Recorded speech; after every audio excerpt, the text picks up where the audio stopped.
أعوذ بالله من الشيطان الرجيم. بسم الله الرحمن الرحيم. ألف لام ميم. ذلك الكتاب لا ريب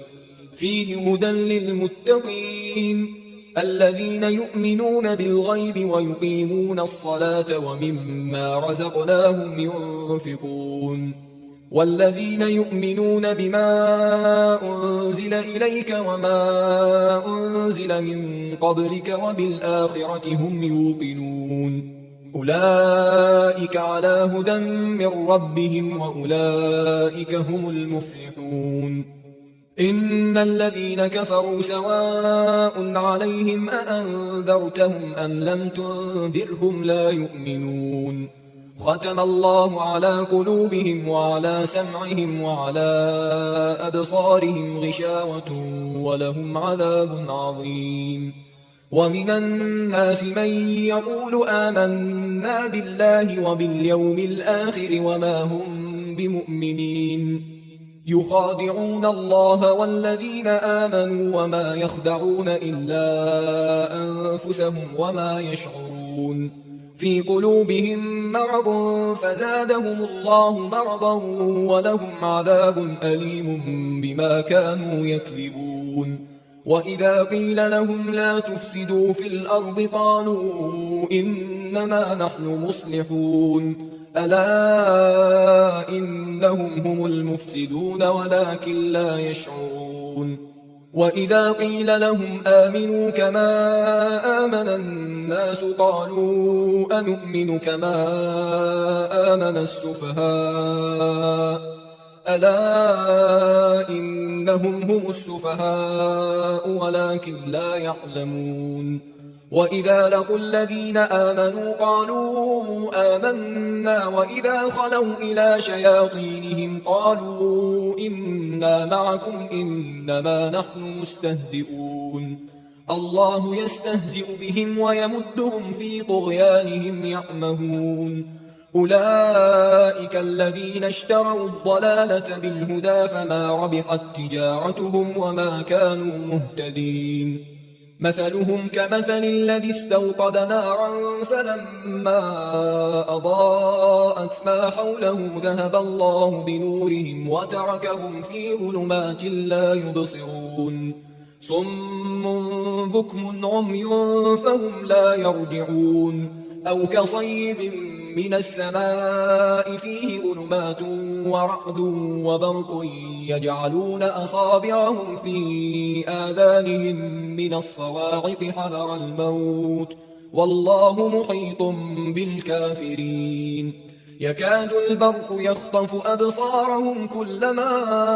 أضاء لهم مشوا فيه وإذا أظلم عليهم قاموا ولو شاء الله لذهب بسمعهم وأبصارهم إن الله على كل شيء قدير. يا أيها الناس اعبدوا ربكم الذي خلقكم والذين من قبلكم لعلكم تتقون. الذي جعل لكم الأرض فراشا والسماء بناء وأنزل من السماء ماء فأخرج به من الثمرات رزقا لكم فلا تجعلوا لله أندادا وأنتم تعلمون. وإن كنتم في ريب مما نزلنا على عبدنا فأتوا بسورة من مثله وادعوا شهداءكم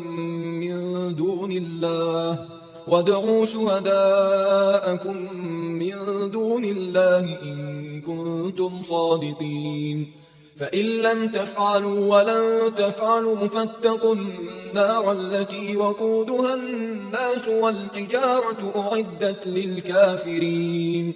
وبشر الذين آمنوا وعملوا الصالحات أن لهم جنات تجري من تحتها الأنهار كلما رزقوا منها من ثمرة رزقا قالوا هذا الذي رزقنا من قبل وأتوا به متشابها ولهم فيها أزواج مطهرة وهم فيها خالدون. إن الله لا يستحيي أن يضرب مثلا ما بعوضة فما فوقها، فأما الذين آمنوا فيعلمون أنه الحق من ربهم، وأما الذين كفروا فيقولون ماذا أراد الله بهذا مثلا يضل به كثيرا ويهدي به كثيرا وما يضل به إلا الفاسقين الذين ينقضون عهد الله من بعد ميثاقه ويقطعون ما أمر الله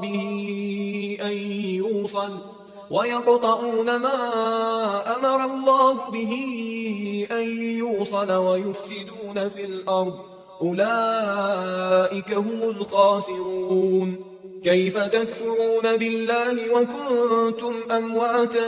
فأحياكم ثم يميتكم ثم يحييكم ثم إليه ترجعون. هو الذي خلق لكم ما في الأرض جميعا ثم استوى إلى السماء فسواهن 7 سماوات وهو بكل شيء عليم. وإذ قال ربك للملائكة إني جاعل في الأرض خليفة قالوا أتجعل فيها من يفسد فيها ويسفك الدماء ونحن نسبح بحمدك ونقدس لك قال إني أعلم ما لا تعلمون. وعلم آدم الأسماء كلها ثم عرضهم على الملائكة فقال أنبئوني بأسماء هؤلاء إن كنتم صادقين. قالوا سبحانك لا علم لنا إلا ما علمتنا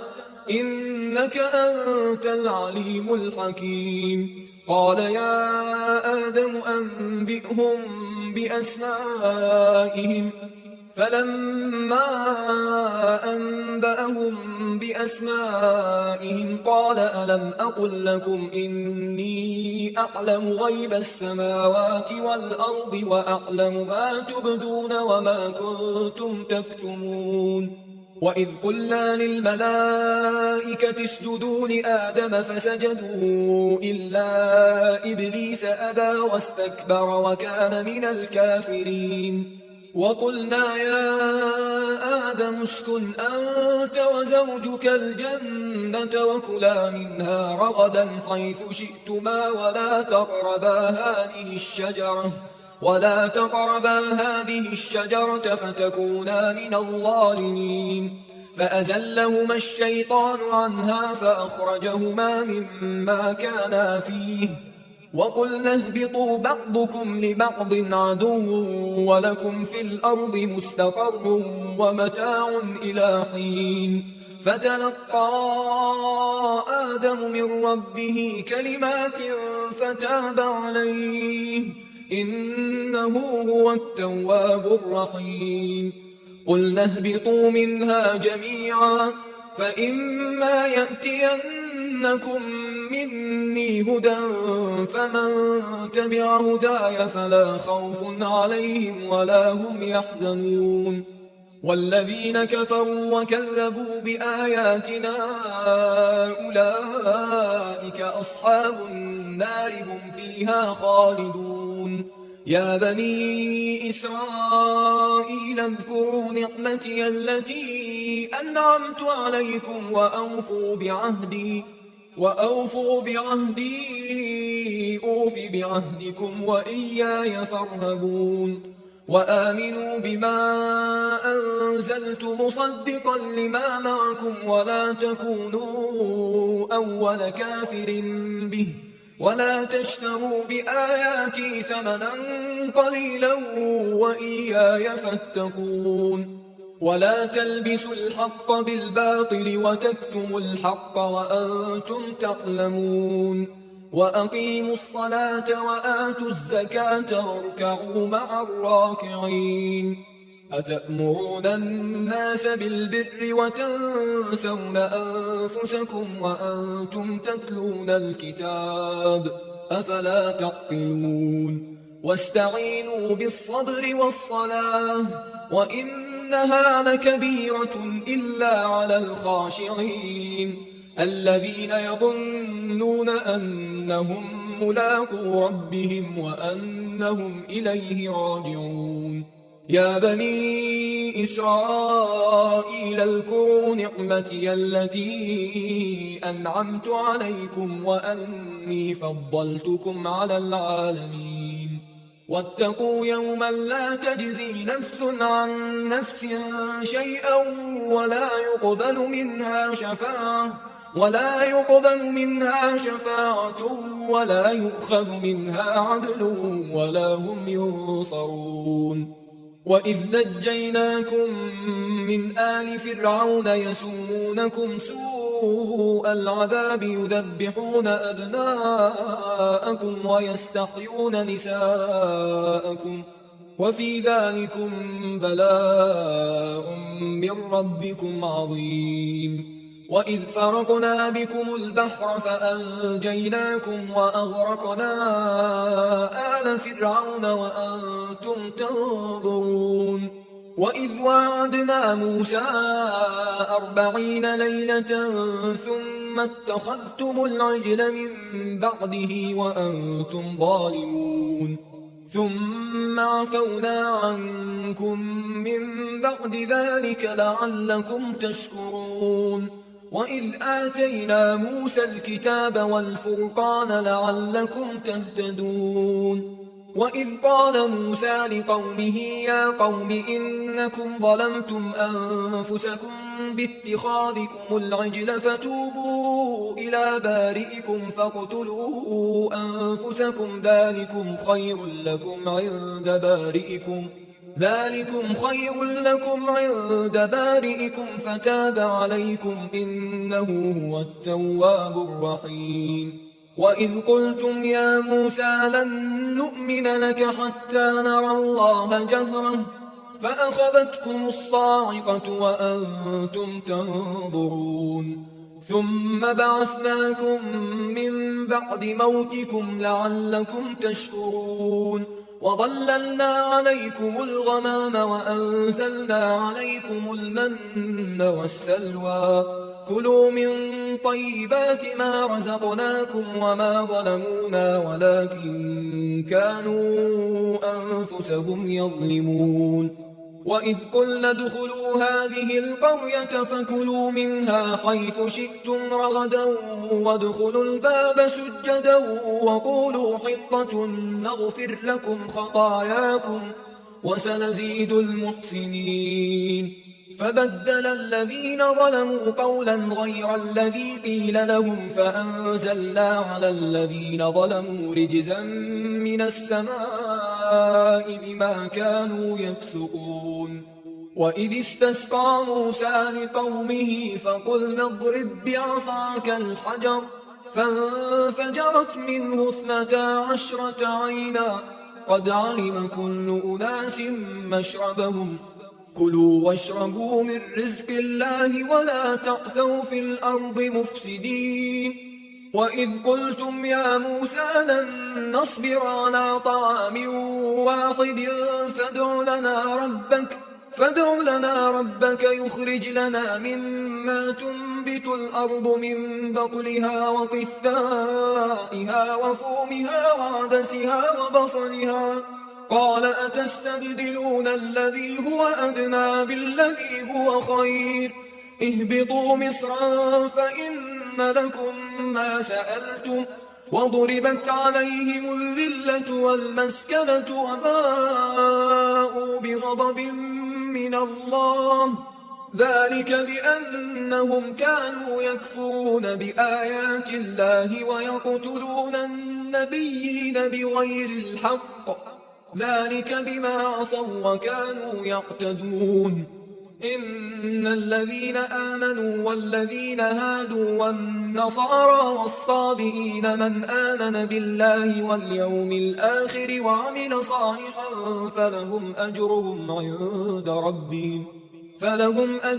عند ربهم ولا خوف عليهم ولا هم يحزنون. وإذ أخذنا ميثاقكم ورفعنا فوقكم الطور خذوا ما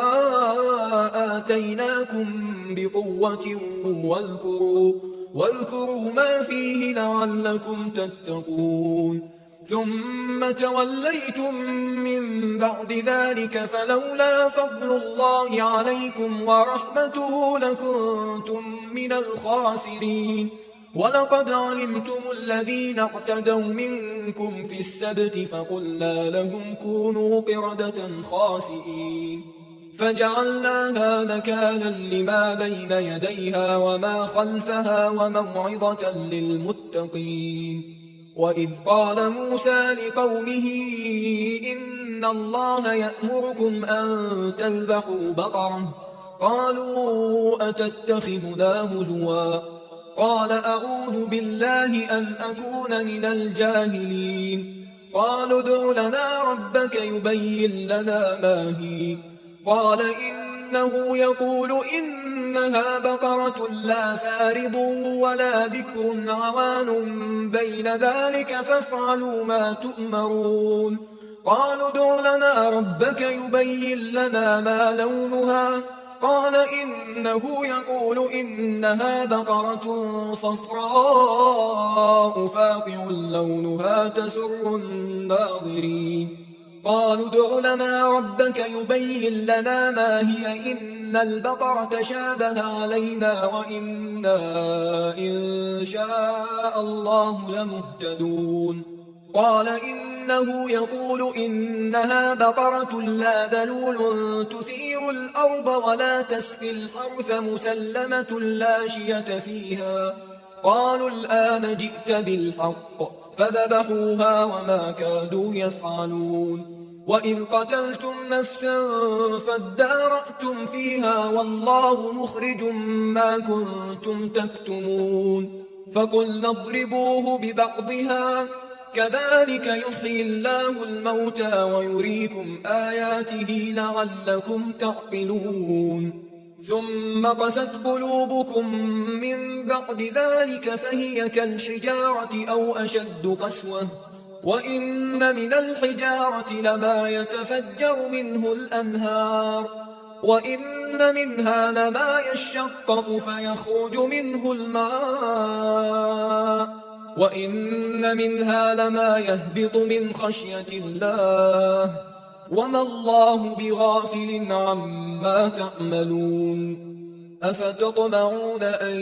يؤمنوا لكم وقد كان فريق منهم يسمعون كلام الله ثم يحرفونه من بعد ما عقلوه وهم يعلمون. وإذا لقوا الذين آمنوا قالوا آمنا وإذا خلا بعضهم إلى بعض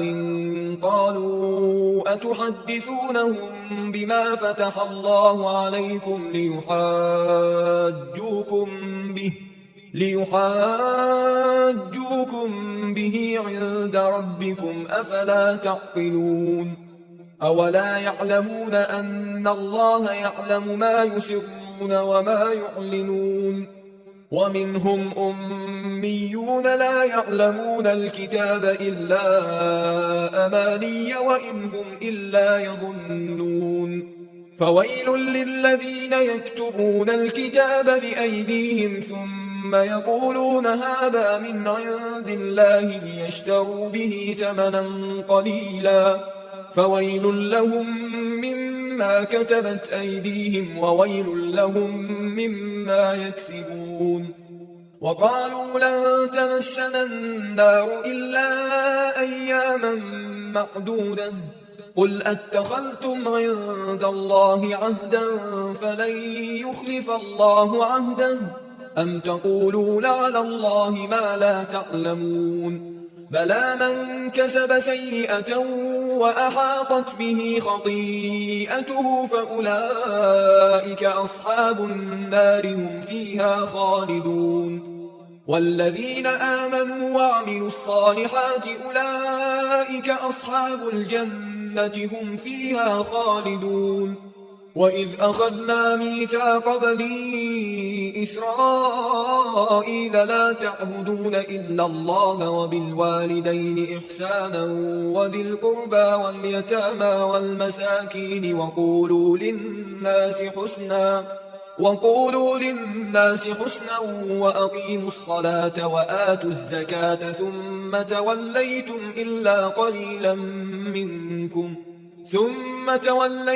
إلا قليلا منكم وأنتم معرضون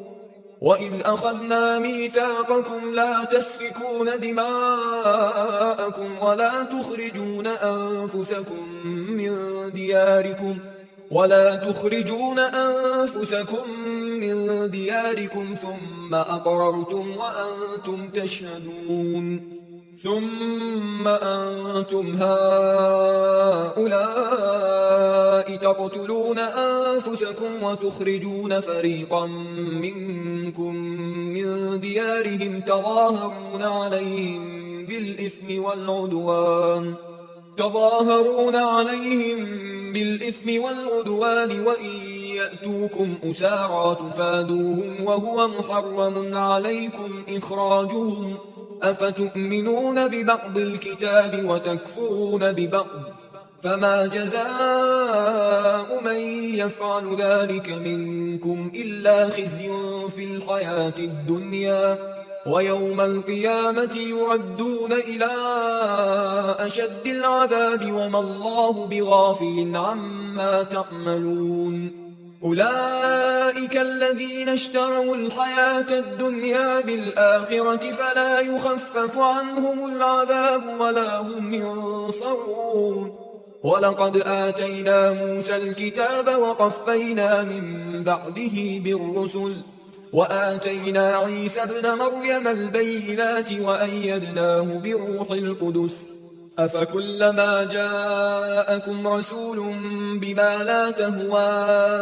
أنفسكم استكبرتم ففريقا كذبتم وفريقا تقتلون وقالوا قلوبنا غلف بل لعنهم الله بكفرهم فقليلا ما يؤمنون ولما جاءهم كتاب من عند الله مصدق لما معهم وكانوا من قبل يستفتحون على الذين كفروا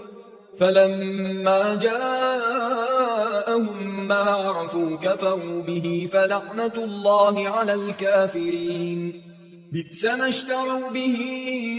أنفسهم أن يكفروا بما أنزل الله بغيا أن ينزل الله من فضله على من يشاء من عباده فباءوا بغضب على غضب وللكافرين عذاب مهين وإذا قيل لهم آمنوا بما أنزل الله قالوا نؤمن بما أنزل علينا ويكفرون بما وراءه وهو الحق مصدقا لما معهم قل فلم تقتلون أنبياء الله من قبل إن كنتم مؤمنين ولقد جاءكم موسى بالبينات ثم اتخذتم العجل من بعده وأنتم ظالمون وإذ أخذنا ميثاقكم ورفعنا فوقكم الطور خذوا ما آتيناكم بقوة واسمعوا قالوا سمعنا وعصينا وأشربوا في قلوبهم العجل بكفرهم قل بئس ما يأمركم به إيمانكم إن كنتم مؤمنين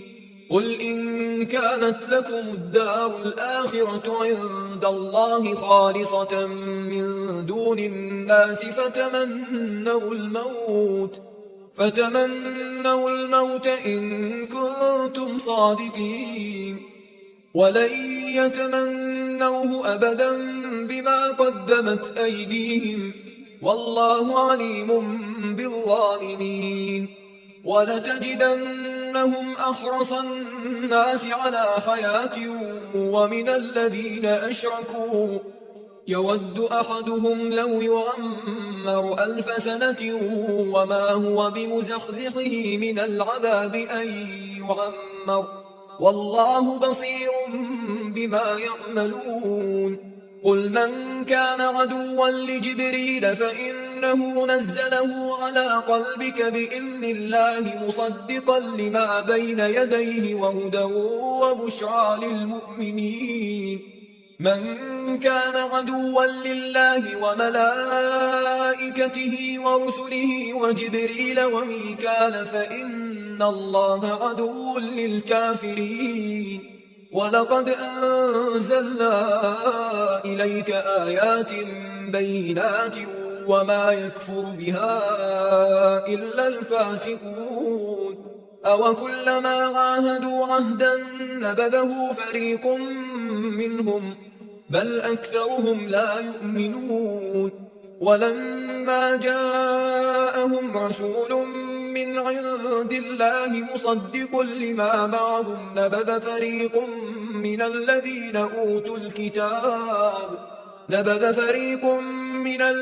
أوتوا الكتاب كتاب الله وراء ظهورهم كأنهم لا يعلمون. واتبعوا ما تتلو الشياطين على ملك سليمان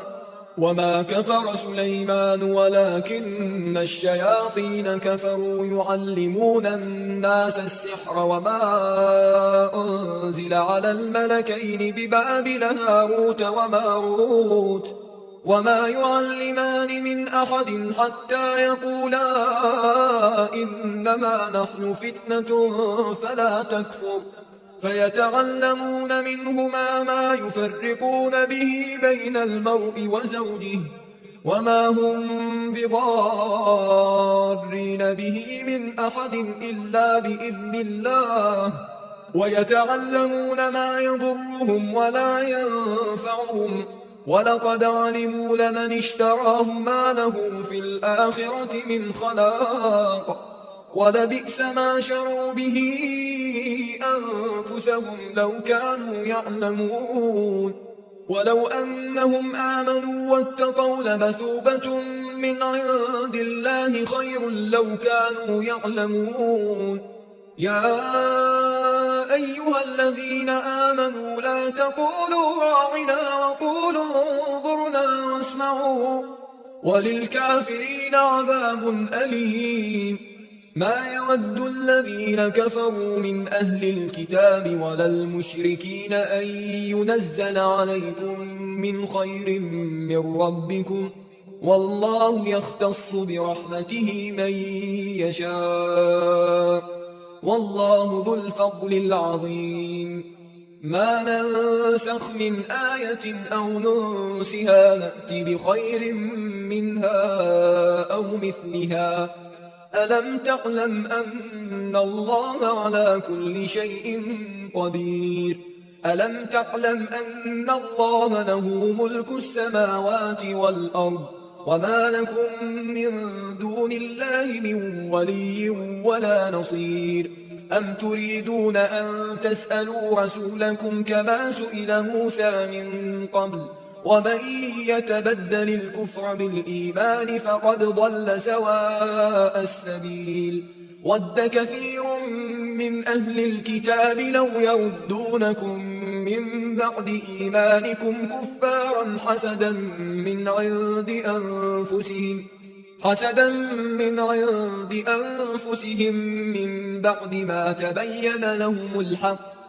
فاعفوا واصفحوا حتى يأتي الله بأمره إن الله على كل شيء قدير. وأقيموا الصلاة وآتوا الزكاة وما تقدموا لأنفسكم من خير تجدوه عند الله إن الله بما تعملون بصير. وقالوا لن يدخل الجنة إلا من كان هودا أو نصارى تلك أمانيهم قل هاتوا برهانكم إن كنتم صادقين بلى من أسلم وجهه لله وهو محسن فله أجره عند ربه ولا خوف عليهم ولا هم يحزنون وقالت اليهود ليست النصارى على شيء وقالت النصارى ليست اليهود على شيء وهم يتلون الكتاب كذلك قال الذين لا يعلمون مثل قولهم فالله يحكم بينهم يوم القيامة فيما كانوا فيه يختلفون ومن أظلم ممن منع مساجد الله أن يذكر فيها اسمه وسعى في خرابها أولئك ما كان لهم أن يدخلوها إلا خائفين لهم في الدنيا خزي ولهم في الآخرة عذاب عظيم ولله المشرق والمغرب فأينما تولوا فثم وجه الله إن الله واسع عليم وقالوا اتخذ الله ولدا سبحانه بل له ما في السماوات والأرض كل له قانتون بديع السماوات والأرض وإذا قضى أمرا فإنما يقول له كن فيكون وقال الذين لا يعلمون لولا يكلمنا الله أو تأتينا آية كذلك قال الذين من قبلهم مثل قولهم تشابهت قلوبهم قد بينا الآيات لقوم يوقنون إنا أرسلناك بالحق بشيرا ونذيرا ولا تسأل عن أصحاب الجحيم ولن ترضى عنك اليهود ولا النصارى حتى تتبع ملتهم قل إن هدى الله هو الهدى ولئن اتبعت أهواءهم بعد الذي جاءك من العلم ما لك من الله من ولي ولا نصير الذين آتيناهم الكتاب يتلونه حق تلاوته أولئك يؤمنون به ومن يكفر به فأولئك هم الخاسرون يا بني إسرائيل اذكروا نعمتي التي أنعمت عليكم وأني فضلتكم على العالمين واتقوا يوما لا تجزي نفس عن نفس شيئا ولا يقبل منها عدل ولا تنفعها شفاعة ولا هم ينصرون وإذ ابتلى إبراهيم ربه بكلمات فأتمهن قال إني جاعلك للناس إماما قال ومن ذريتي قال لا ينال عهد الظالمين وإذ جعلنا البيت مثابة للناس وأمنا واتخذوا من مقام إبراهيم مصلى وعهدنا إلى إبراهيم وإسماعيل أن طهرا بيتي للطائفين والعاكفين والركع السجود وإذ قال إبراهيم رب اجعل هذا بلدا آمنا وارزق أهله من الثمرات من آمن منهم بالله واليوم الآخر قال ومن كفر فأمتعه قليلا ثم أضطره إلى عذاب النار وبئس المصير وإذ يرفع إبراهيم القواعد من البيت وإسماعيل ربنا تقبل منا إنك أنت السميع العليم ربنا وجعلنا مسلمين لك ومن ذريتنا أمة مسلمة لك وأرنا مناسكنا وتب علينا إنك أنت التواب الرحيم ربنا وابعث فيهم رسولا منهم يتلو عليهم آياتك ويعلمهم الكتاب والحكمة ويزكيهم إنك أنت العزيز الحكيم ومن يرغب عن ملة إبراهيم إلا من سفه نفسه ولقد اصطفيناه في الدنيا وإنه في الآخرة لمن الصالحين إذ قال له ربه أسلم قال أسلمت لرب العالمين ووصى بها إبراهيم بنيه ويعقوب يا بني إن الله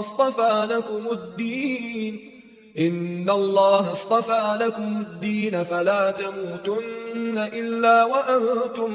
مسلمون أم كنتم شهداء إذ حضر يعقوب الموت إذ قال لبنيه ما تعبدون من بعدي قالوا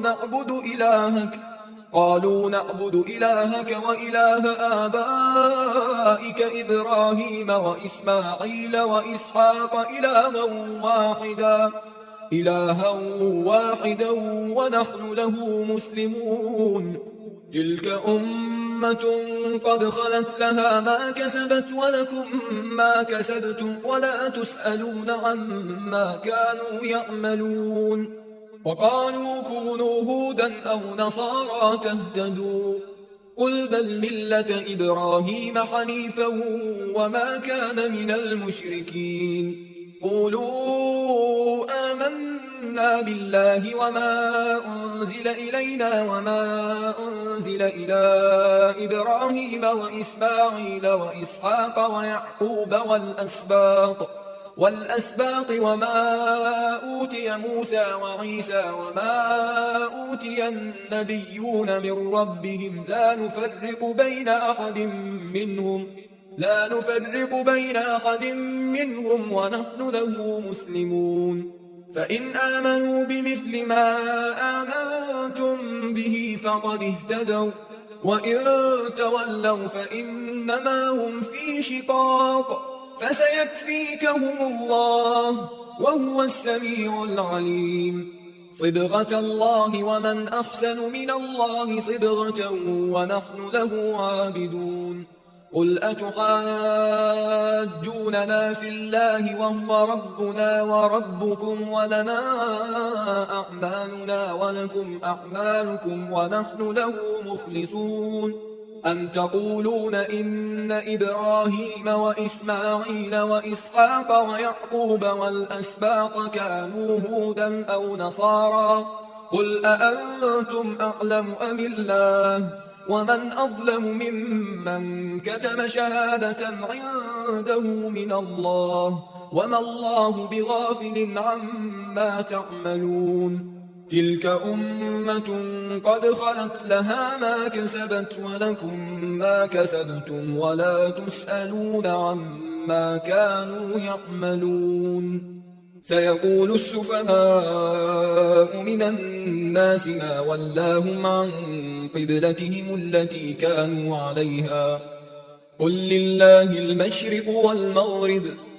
يهدي من يشاء إلى صراط مستقيم وكذلك جعلناكم أمة وسطا لتكونوا شهداء على الناس ويكون الرسول عليكم شهيدا وما جعلنا القبلة التي كنت عليها إلا لنعلم من يتبع الرسول ممن ينقلب على عقبيه وإن كانت لكبيرة إلا على الذين هدى الله وما كان الله ليضيع إيمانكم إن الله بالناس لرؤوف رحيم قد نرى تقلب وجهك في السماء فلنولينك قبلة ترضاها فول وجهك شطر المسجد الحرام وحيث ما كنتم فولوا وجوهكم شطره وإن الذين أوتوا الكتاب ليعلمون أنه الحق من ربهم وما الله بغافل عما يعملون ولئن أتيت الذين أوتوا الكتاب بكل آية ما تبعوا قبلتك وما أنت بتابع قبلتهم وما بعضهم بتابع قبلة بعض ولئن اتبعت أهواءهم من بعد ما جاءك من العلم إنك إذا لمن الظالمين الذين آتيناهم الكتاب يعرفونه كما يعرفون أبناءهم وإن فريقا منهم ليكتمون الحق وهم يعلمون الحق من ربك فلا تكونن من الممترين ولكل وجهة هو موليها فاستبقوا الخيرات أينما تكونوا يأتي بكم الله جميعا إن الله على كل شيء قدير ومن حيث خرجت فول وجهك شطر المسجد الحرام وإنه للحق من ربك وما الله بغافل عما تعملون ومن حيث خرجت فول وجهك شطر المسجد الحرام وحيث ما كنتم فولوا وجوهكم شطره لئلا يكون للناس عليكم حجة إلا الذين ظلموا منهم فلا تخشوهم واخشوني ولأتم نعمتي عليكم ولعلكم تهتدون كما أرسلنا فيكم رسولا منكم يتلو عليكم آياتنا ويزكيكم ويعلمكم الكتاب والحكمة ويعلمكم ما لم تكونوا تعلمون فاذكروني أذكركم واشكروا لي ولا تكفرون يا أيها الذين آمنوا استعينوا بالصبر والصلاة إن الله مع الصابرين ولا تقولوا لمن يقتل في سبيل الله أموات بل أحياء ولكن لا تشعرون ولنبلونكم بشيء من الخوف والجوع ونقص من الأموال والأنفس والثمرات وبشر الصابرين الذين إذا أصابتهم مصيبة قالوا إنا لله وإنا إليه راجعون أولئك عليهم صلوات من ربهم ورحمة وأولئك هم المهتدون إن الصفا والمروة من شعائر الله فمن حج البيت أو اعتمر فلا جناح عليه أن يطوف بهما ومن تطوع خيرا فإن الله شاكر عليم إن الذين يكتمون ما أنزلنا من البينات والهدى من بعد ما بيناه للناس في الكتاب أولئك يلعنهم الله ويلعنهم اللاعنون إلا الذين تابوا وأصلحوا وبينوا فأولئك أتوب عليهم وأنا التواب الرحيم إن الذين كفروا وماتوا وهم كفار أولئك عليهم لعنة الله والملائكة والناس أجمعين خالدين فيها لا يخفف عنهم العذاب ولا هم ينظرون وإلهكم إله واحد لا إله إلا هو الرحمن الرحيم إن في خلق السماوات والأرض واختلاف الليل والنهار والفلك التي تجري في البحر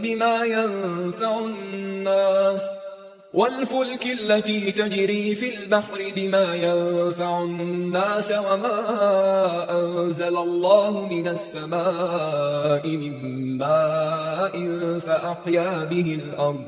فأحيا به الأرض بعد موتها وبث فيها من كل دابة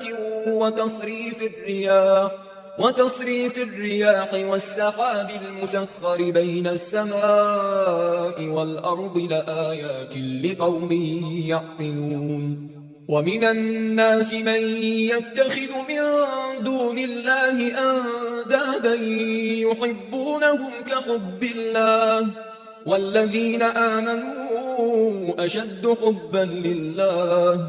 ولو يرى الذين ظلموا إذ يرون العذاب أن القوة لله جميعا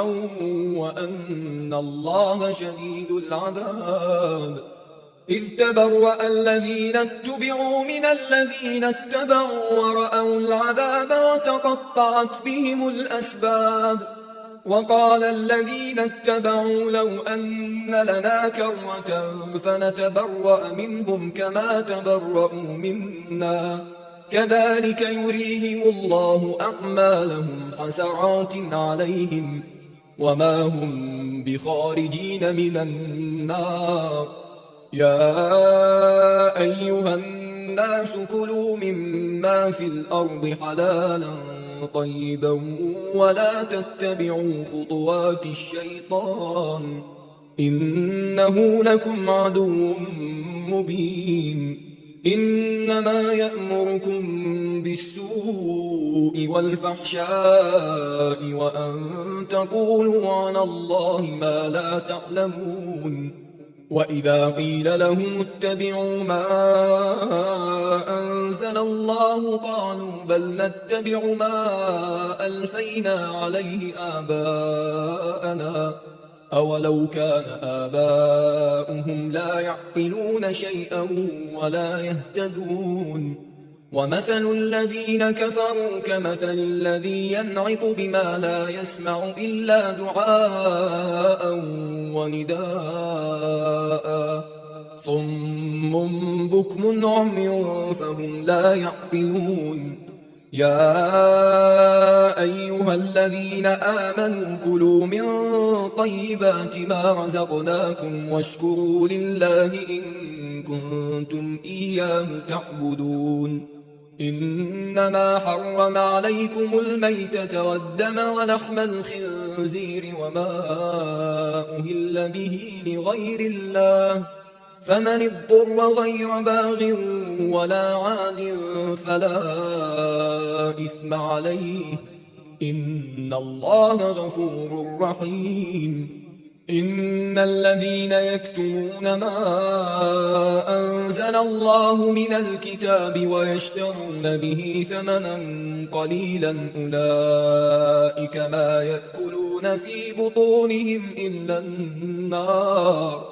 أولئك ما يأكلون في بطونهم إلا النار ولا يكلمهم الله يوم القيامة ولا يزكيهم ولهم عذاب أليم أولئك الذين اشتروا الضلالة بالهدى والعذاب بالمغفرة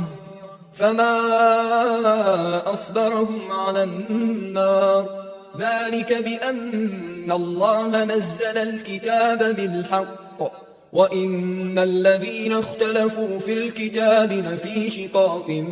بعيد ليس البر أن تولوا وجوهكم قبل المشرق والمغرب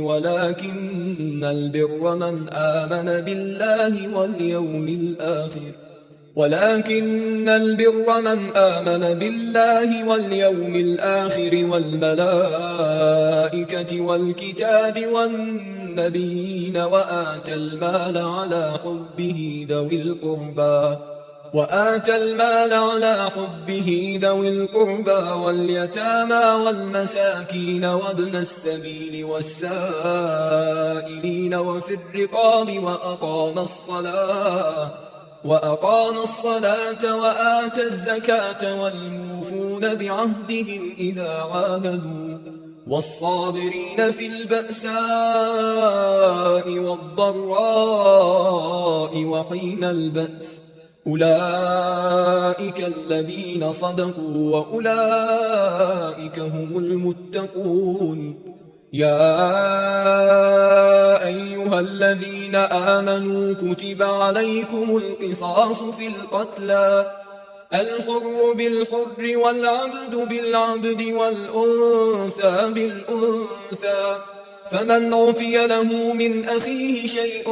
فاتباع بالمعروف وأداء إليه بإحسان، ذلك تخفيف من ربكم ورحمة، فمن اعتدى بعد ذلك فله عذاب أليم. ولكم في القصاص حياة يا أولي الألباب لعلكم تتقون. كتب عليكم إذا حضر أحدكم الموت إن ترك خيرا الوصية للوالدين والأقربين بالمعروف حقا على المتقين، فمن بدله بعدما سمعه فإنما إثمه على الذين يبدلونه، إن الله سميع عليم. فمن خاف من موص جنفا أو إثما فأصلح بينهم فلا إثم عليه، إن الله غفور رحيم. يا أيها الذين آمنوا كتب عليكم الصيام كما كتب على الذين من قبلكم لعلكم تتقون، أياما معدودات، فمن كان منكم مريضا أو على سفر فعدة من أيام أخر، وعلى الذين يطيقونه فدية طعام مسكين، فمن تطوع خيرا فهو خير له، وأن تصوموا خير لكم إن كنتم تعلمون. شهر رمضان الذي أنزل فيه القرآن هدى للناس وبينات من الهدى والفرقان، فمن شهد منكم الشهر فليصم، ومن كان مريضا أو على سفر فعدة من أيام أخر، يريد الله بكم اليسر ولا يريد بكم العسر ولتكملوا العدة ولتكبروا الله على ما هداكم ولعلكم تشكرون. وإذا سألك عبادي عني فإني قريب أجيب دعوة الداع إذا دعان، فليستجيبوا لي وليؤمنوا بي لعلهم يرشدون. أحل لكم ليلة الصيام الرفث إلى نسائكم هن لباس لكم وأنتم لباس لهن، علم الله أنكم كنتم تختانون أنفسكم فتاب عليكم وعفى عنكم، فالآن باشروهن وابتغوا ما كتب الله لكم، وكلوا واشربوا حتى يتبين لكم الخيط الأبيض من الخيط الأسود من الفجر، ثم أتموا الصيام إلى الليل، ولا تباشروهن وأنتم عاكفون في المساجد، تلك حدود الله فلا تقربوها، كذلك يبين الله آياته للناس لعلهم يتقون. ولا تأكلوا أموالكم بينكم بالباطل وتدلوا بها إلى الحكام لتأكلوا فريقا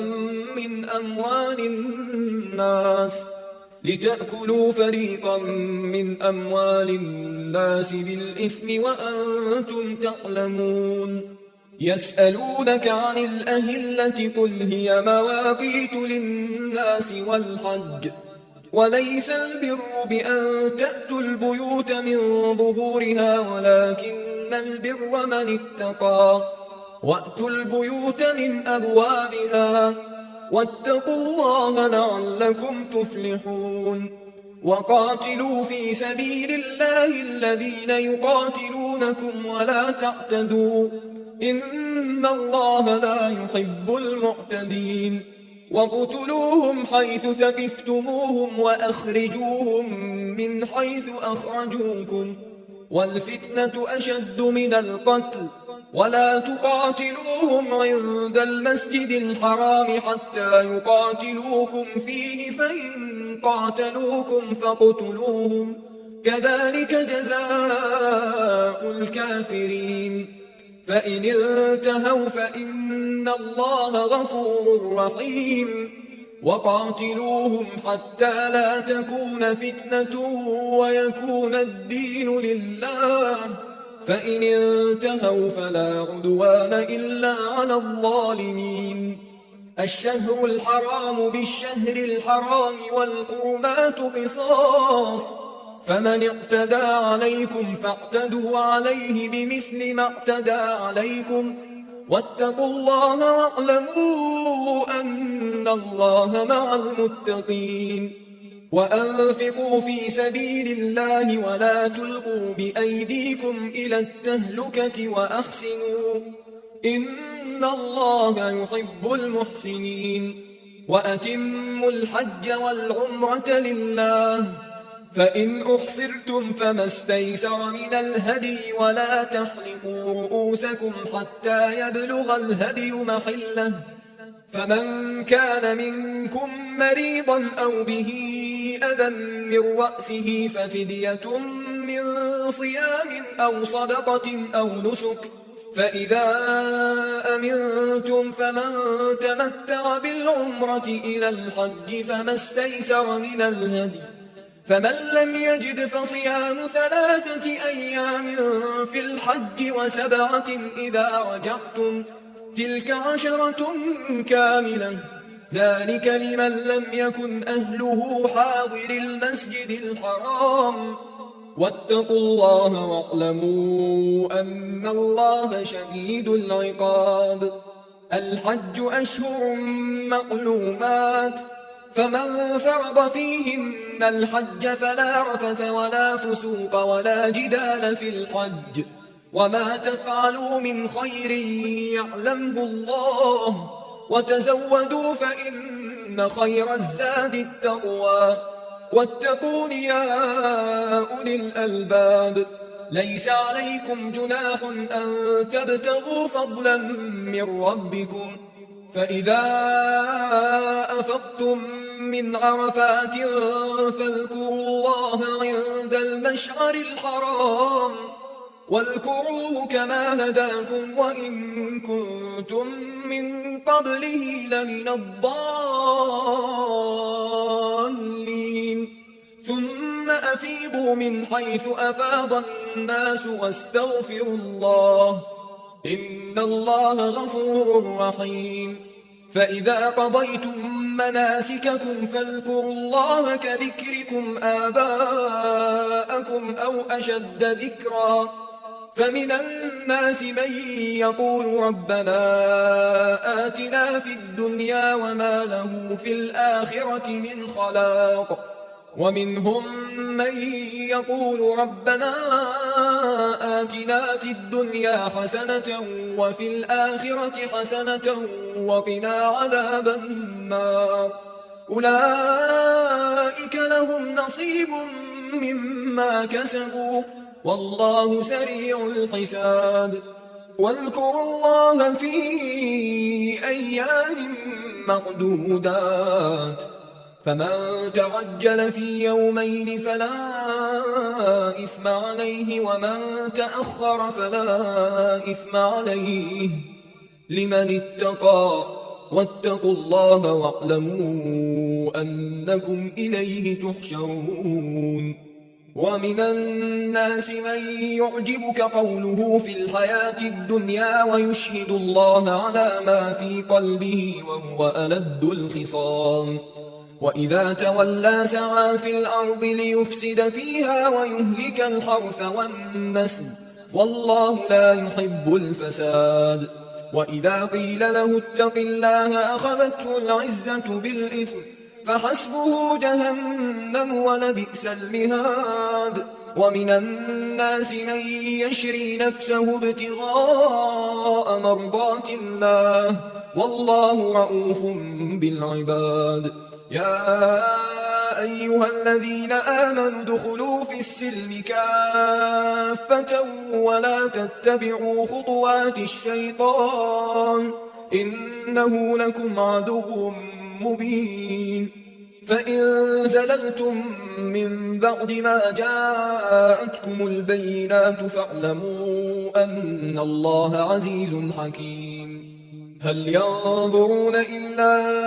أن يأتيهم الله في ظلل من الغمام والملائكة وقضي الأمر وإلى الله ترجع الأمور. سل بني إسرائيل كم آتيناهم من آية بينة ومن يبدل نعمة الله من بعد ما جاءته فإن الله شديد العقاب. زين للذين كفروا الحياة الدنيا ويسخرون من الذين آمنوا والذين اتقوا فوقهم يوم القيامة والله يرزق من يشاء بغير حساب. كان الناس أمة واحدة فبعث الله النبيين مبشرين ومنذرين وأنزل معهم الكتاب بالحق ليحكم بين الناس فيما اختلفوا فيه وما اختلف فيه إلا الذين أوتوه من بعد ما جاءتهم البينات بغيا بينهم فهدى الله الذين آمنوا لما اختلفوا فيه من الحق بإذنه والله يهدي من يشاء إلى صراط مستقيم. أم حسبتم أن تدخلوا الجنة ولما يأتكم مثل الذين خلوا من قبلكم مستهم البأساء والضراء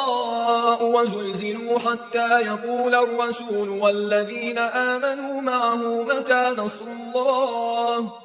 ألا إن نصر الله قريب. يسألونك ماذا ينفقون قل ما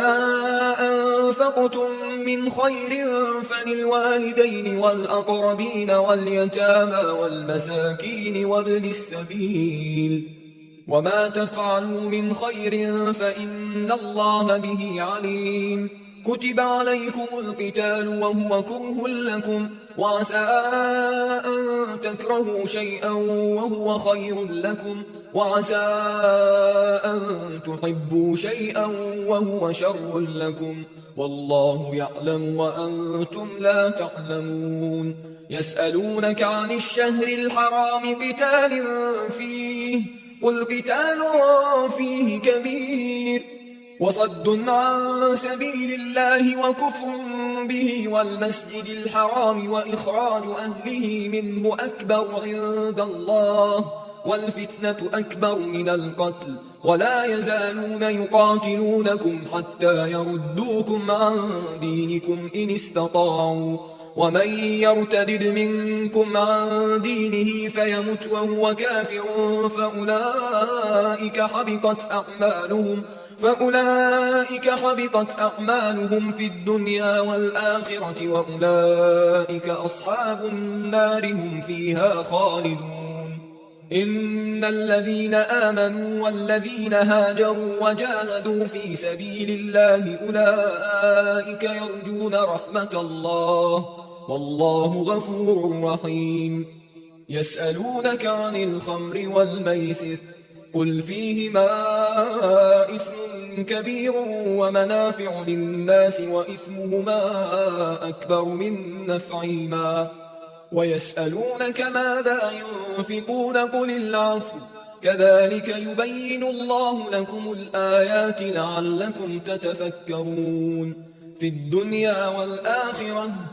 ويسألونك عن اليتامى قل إصلاح لهم خير وإن تخالطوهم فإخوانكم والله يعلم المفسد من المصلح ولو شاء الله لأعنتكم إن الله عزيز حكيم ولا تنكحوا المشركات حتى يؤمن ولأمة مؤمنة خير من مشركة ولو أعجبتكم ولا تنكحوا المشركين حتى يؤمنوا ولعبد مؤمن خير من مشرك ولو أعجبكم أولئك يدعون إلى النار والله يدعو إلى الجنة والمغفرة بإذنه ويبين آياته للناس لعلهم يتذكرون ويسألونك عن المحيض قل هو أذى فاعتزلوا النساء في المحيض ولا تقربوهن حتى يطهرن فإذا تطهرن فأتوهن من حيث أمركم الله إن الله يحب التوابين ويحب المتطهرين نساؤكم حرث لكم فأتوا حرثكم أنى شئتم وقدموا لأنفسكم واتقوا الله واعلموا أنكم ملاقوه وبشر المؤمنين ولا تجعلوا الله عرضة لأيمانكم أن تبروا وتتقوا وتصلحوا بين الناس والله سميع عليم لا يؤاخذكم الله باللغو في أيمانكم ولكن يؤاخذكم بما كسبت قلوبكم والله غفور حليم للذين يؤلون من نسائهم تربص 4 أشهر فإن فاءوا فإن الله غفور رحيم وإن عزموا الطلاق فإن الله سميع عليم والمطلقات يتربصن بأنفسهن 3 قروء ولا يحل لهن أن يكتمن ما خلق الله في أرحامهن إن كن يؤمن بالله واليوم الآخر وبعولتهن أحق بردهن في ذلك إن أرادوا إصلاحا ولهن مثل الذي عليهن بالمعروف وللرجال عليهن درجة والله عزيز حكيم الطلاق 2 فإمساك بمعروف أو تسريح بإحسان ولا يحل لكم أن تأخذوا مما آتيتموهن شيئا إلا أن يخافا ألا يقيما حدود الله فإن خفتم ألا يقيما حدود الله فلا جناح عليهما فيما افتدت به تلك حدود الله فلا تعتدوها ومن يتعد حدود الله فأولئك هم الظالمون فإن طلقها فلا تحل له من بعد حتى تنكح زوجا غيره فإن طلقها فلا جناح عليهما أن يتراجعا إن ظنا أن يقيما حدود الله وتلك حدود الله يبينها لقوم يعلمون وإذا طلقتم النساء فبلغن أجلهن فأمسكوهن بمعروف أو سرحوهن بمعروف ولا تمسكوهن ضرارا لتعتدوا ومن يفعل ذلك فقد ظلم نفسه ولا تتخذوا آيات الله هزوا واذكروا نعمة الله عليكم وما أنزل عليكم من الكتاب والحكمة يعظكم به واتقوا الله واعلموا أن الله بكل شيء عليم وإذا طلقتم النساء فبلغن أجلهن فلا تعضلوهن أن ينكحن أزواجهن إذا تراضوا بينهم بالمعروف ذلك يوعظ به من كان منكم يؤمن بالله واليوم الآخر ذلكم أزكى لكم وأطهر والله يعلم وأنتم لا تعلمون والوالدات يرضعن أولادهن حولين كاملين لمن أراد أن يتم الرضاعة وعلى المولود له رزقهن وكسوتهن بالمعروف لا تكلف نفس إلا وسعها لا تضار والدة بولدها ولا مولود له بولده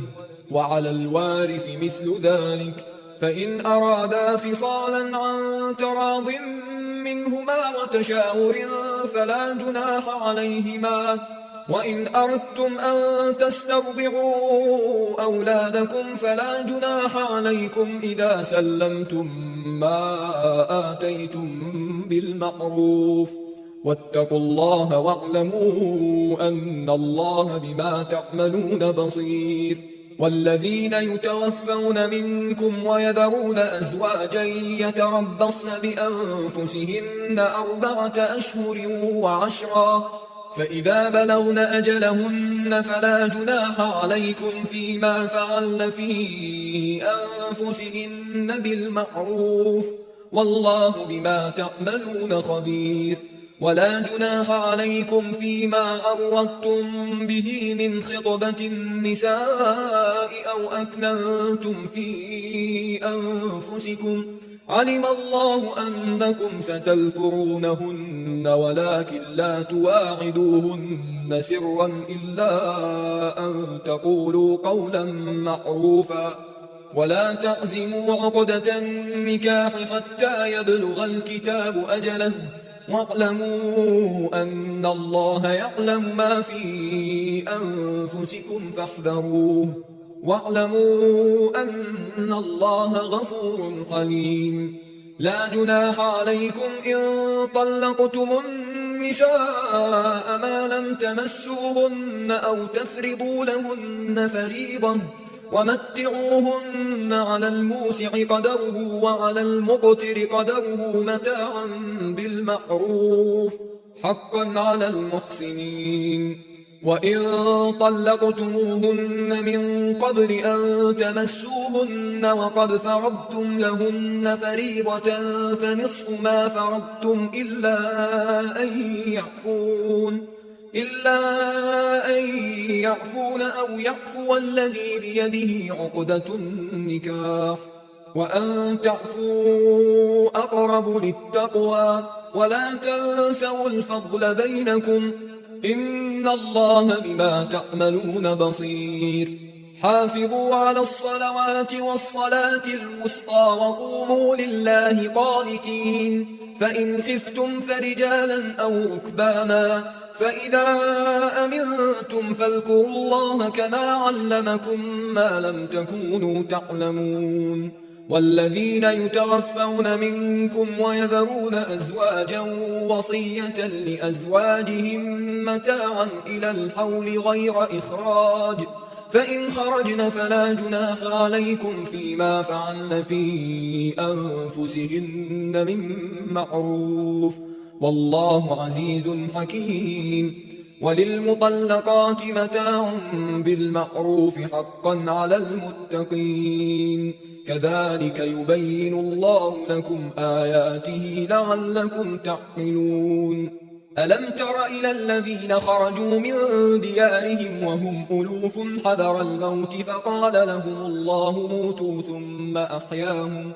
إن الله لذو فضل على الناس ولكن أكثر الناس لا يشكرون وقاتلوا في سبيل الله واعلموا أن الله سميع عليم من ذا الذي يقرض الله قرضا حسنا فيضاعفه له أضعافا كثيرة والله يقبض ويبسط وإليه ترجعون ألم تر إلى الملأ من بني إسرائيل من بعد موسى إذ قالوا لنبي له ابعث لنا ملكا نقاتل في سبيل الله قال هل عسيتم إن كتب عليكم القتال ألا تقاتلوا قالوا وما لنا ألا نقاتل في سبيل الله وقد أخرجنا من ديارنا وأبنائنا فلما كتب عليهم القتال تولوا إلا قليلا منهم والله عليم بالظالمين وقال لهم نبيهم إن الله قد بعث لكم طالوت ملكا قالوا أنى يكون له الملك علينا ونحن أحق بالملك منه ولم يؤت سعة من المال قال إن الله اصطفاه عليكم وزاده بسطة في العلم والجسم والله يؤتي ملكه من يشاء والله واسع عليم وقال لهم نبيهم إن آية ملكه أن يأتيكم التابوت فيه سكينة من ربكم وبقية مما ترك آل موسى وآل هارون تحمله الملائكة إن في ذلك لآية لكم إن كنتم مؤمنين فلما فصل طالوت بالجنود قال إن الله مبتليكم بنهر فمن شرب منه فليس مني ومن لم يطعمه فإنه مني إلا من اغترف غرفة بيده فشربوا منه إلا قليلا منهم فلما جاوزه هو والذين آمنوا معه قالوا لا طاقة لنا اليوم بجالوت وجنوده قال الذين يظنون أنهم ملاقو الله كم من فئة قليلة غلبت فئة كثيرة بإذن الله والله مع الصابرين ولما برزوا لجالوت وجنوده قالوا ربنا أفرغ علينا صبرا وثبت أقدامنا وانصرنا على القوم الكافرين فهزموهم بإذن الله وقتل داود جالوت وآتاه الله الملك والحكمة وعلمه مما يشاء ولولا دفع الله الناس بعضهم ببعض لفسدت الأرض ولكن الله ذو فضل على العالمين تلك آيات الله نتلوها عليك بالحق وإنك لمن المرسلين تلك الرسل فضلنا بعضهم على بعض منهم من كلم الله ورفع بعضهم درجات وآتينا عيسى ابن مريم البينات وأيدناه بروح القدس ولو شاء الله ما اقتتل الذين من بعدهم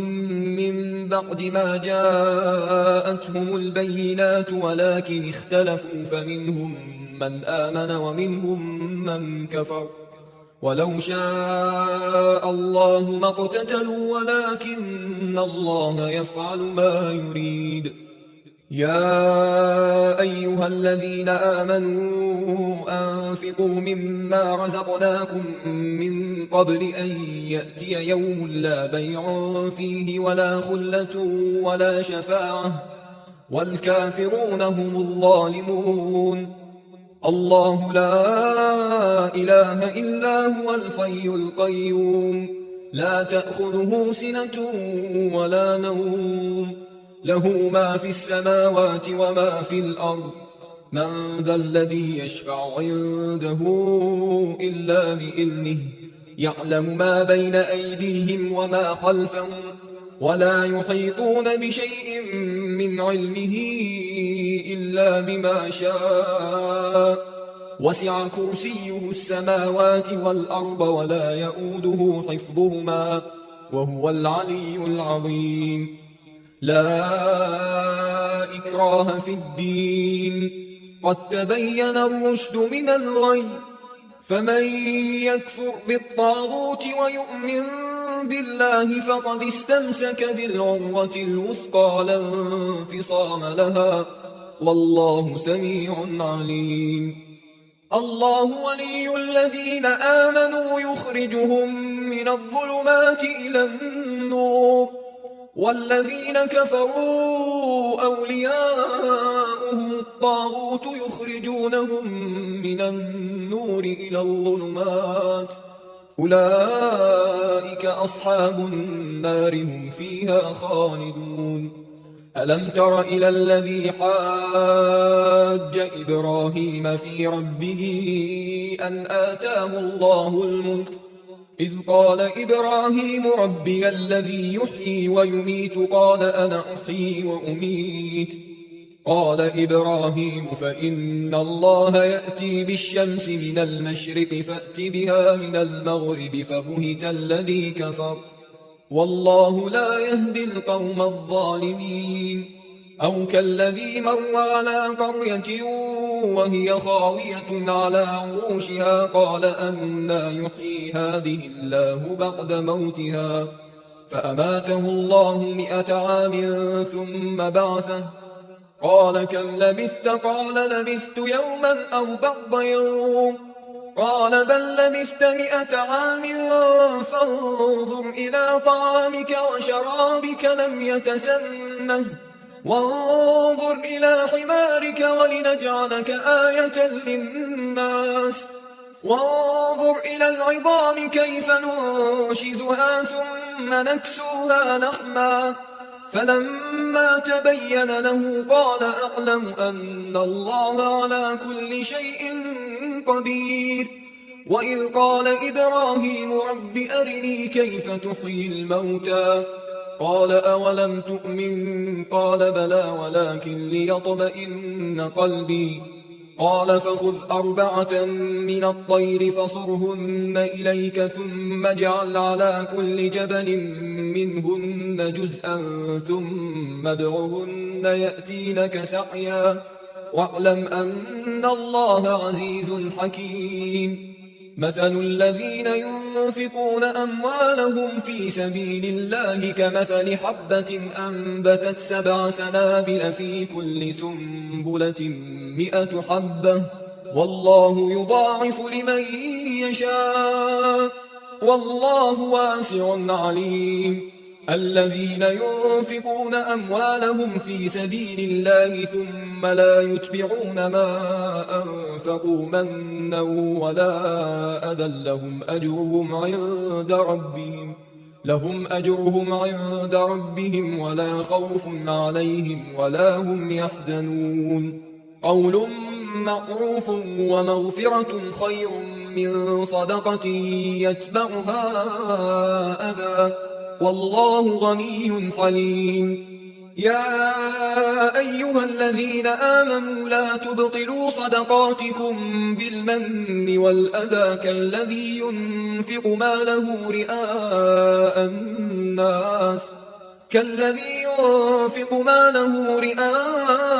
الناس ولا يؤمن بالله واليوم الآخر فمثله كمثل صفوان عليه تراب فأصابه وابل فتركه صلدا لا يقدرون على شيء مما كسبوا والله لا يهدي القوم الكافرين ومثل الذين ينفقون أموالهم ابتغاء مرضات الله وتثبيتا من أنفسهم كمثل جنة بربوة أصابها وابل فآتت أكلها ضعفين فإن لم يصبها وابل فطل والله بما تعملون بصير أيود أحدكم أن تكون له جنة من نخيل وأعناب تجري من تحتها الأنهار له فيها من كل الثمرات وأصابه الكبر وله ذرية ضعفاء فأصابها إعصار فيه نار فاحترقت كذلك يبين الله لكم الآيات لعلكم تتفكرون يا أيها الذين آمنوا أنفقوا من طيبات ما كسبتم ومما أخرجنا لكم من الأرض ولا تيمموا الخبيث منه تنفقون ولستم بآخذيه إلا أن تغمضوا فيه واعلموا أن الله غني حميد الشيطان يعدكم الفقر ويأمركم بالفحشاء والله يعدكم مغفرة منه وفضلا والله واسع عليم يؤتي الحكمة من يشاء ومن يؤت الحكمة فقد أوتي خيرا كثيرا وما يذكر إلا أولو الألباب وما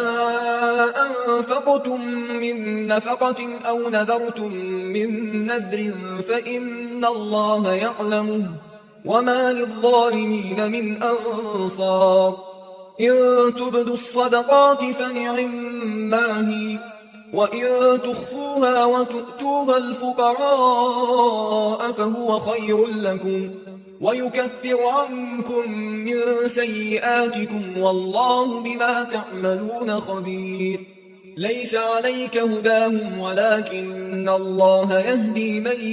يشاء وما تنفقوا من خير فلأنفسكم وما تنفقون إلا ابتغاء وجه الله وما تنفقوا من خير يوفى إليكم وأنتم لا تظلمون للفقراء الذين أحصروا في سبيل الله لا يستطيعون ضربا في الأرض يحسبهم الجاهل أغنياء من التعفف تعرفهم بسيماهم لا يسألون الناس إلحافا وما تنفقوا من خير فإن الله به عليم الذين ينفقون أموالهم بالليل والنهار سرا وعلانية فلهم أجرهم عند ربهم ولا خوف عليهم ولا هم يحزنون الذين يأكلون الربا لا يقومون إلا كما يقوم الذي يتخبطه الشيطان من المس ذلك بأنهم قالوا إنما البيع مثل الربا وأحل الله البيع وحرم الربا فمن جاءه موعظة من ربه فانتهى فله ما سلف وأمره إلى الله ومن عاد فأولئك أصحاب النار هم فيها خالدون يمحق الله الربا ويربي الصدقات والله لا يحب كل كفار أثيم إن الذين آمنوا وعملوا الصالحات وأقاموا الصلاة وآتوا الزكاة لهم أجرهم عند ربهم ولا خوف عليهم ولا هم يحزنون يا أيها الذين آمنوا اتقوا الله وذروا ما بقي من الربا إن كنتم مؤمنين فإن لم تفعلوا فأذنوا بحرب من الله ورسوله وإن تبتم فلكم رؤوس أموالكم لا تظلمون ولا تظلمون وإن كان ذو عسرة فنظرة إلى ميسرة وأن تصدقوا خير لكم إن كنتم تعلمون واتقوا يوما ترجعون فيه إلى الله ثم توفى كل نفس ما كسبت وهم لا يظلمون يا أيها الذين آمنوا إذا تداينتم بدين إلى أجل مسمى فاكتبوه وليكتب بينكم كاتب بالعدل ولا يأب كاتب أن يكتب كما علمه الله فليكتب وليملل الذي عليه الحق وليتق الله ربه ولا يبخس منه شيئا فإن كان الذي عليه الحق سفيها أو ضعيفا أو لا يستطيع أن يمله فليملل وليه بالعدل واستشهدوا شهيدين من رجالكم فإن لم يكونا رجلين فرجل وامرأتان ممن ترضون من الشهداء أن تضل إحداهما فتذكر إحداهما الأخرى ولا يأبى الشهداء إذا ما دعوا ولا تسأموا أن تكتبوه صغيرا أو كبيرا إلى أجله، ذلكم أقسط عند الله وأقوم للشهادة وأدنى ألا ترتابوا،